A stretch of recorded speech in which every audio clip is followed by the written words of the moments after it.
Un épisode clé de l'affaire Jubilard est sur le point de se jouer à Cagnac-les-Mines, dans le Tarn, ce mardi 13 décembre.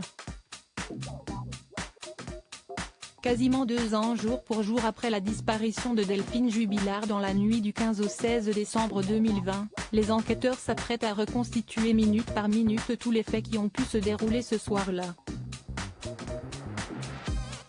Le principal suspect, Cédric Jubilard, mari de la disparue, qui nie toute implication et qui reste présumé innocent jusqu'à preuve du contraire, sortira de la maison d'arrêt de Cesse, où il est enfermé depuis 18 mois, pour assister à cette reconstitution. Tous les autres protagonistes de l'affaire seront également présents, ainsi que les avocats du peintre plaquiste. Interviewé par France Bleu Occitanie ce jeudi 8 décembre, Me Alexandre Martin a expliqué comment son client se prépare à cet événement. Comment va-t-il, lui qui est à l'isolement depuis 1 an et demi? Se sont enquis nos confrères. Écoutez, je vais vous faire toujours la même réponse, il est à la fois désespéré et à la fois combatif, convaincu qu'un jour ou l'autre, la justice va ouvrir les yeux et va faire cesser ce calvaire, a répondu sans détour l'avocat de Cédric Jubilard. À la question de savoir si son client compte coopérer avec la police lors de la reconstitution, Me Alexandre Martin a répondu, Cédric Jubilard ne fera que ce qu'il estime avoir fait, c'est-à-dire rien jusqu'à 4h et quelques du matin.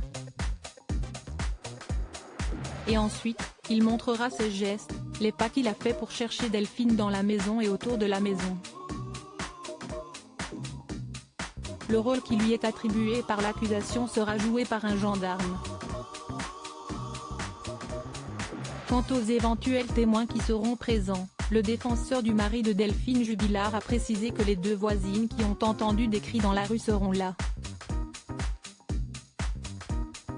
Cette injonction qui déplaît à l'avocat de Cédric Jubilard le 6 décembre dernier, la dépêche a rapporté que dans la convocation des 2 juges d'instruction, Audrey Assema et Coraline Chartier, à la reconstitution, une règle bien précise a été stipulée en bas de page, nous vous informons que les téléphones de l'ensemble des participants ne seront pas admis dans le périmètre de sécurité. Si cette mesure est mise en place pour éviter tout risque de fuite ou d'enregistrement, elle a le don d'agacer les représentants de la loi. J'ai été surpris d'apprendre ça, a admis Me Alexandre Martin.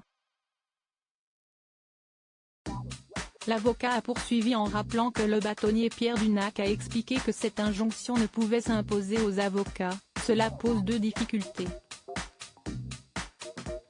La première, la capacité pour un avocat d'être joint à tout moment, pour raisons personnelles ou des raisons professionnelles. Au-delà de ça, si est-il la suspicion qui est jetée par ces magistrats qui considèrent que nous pourrions, alors que nous sommes auxiliaires de justice, que nous sommes soumis à des règles, notamment du secret de l'instruction, prendre des photos ou envoyer des informations.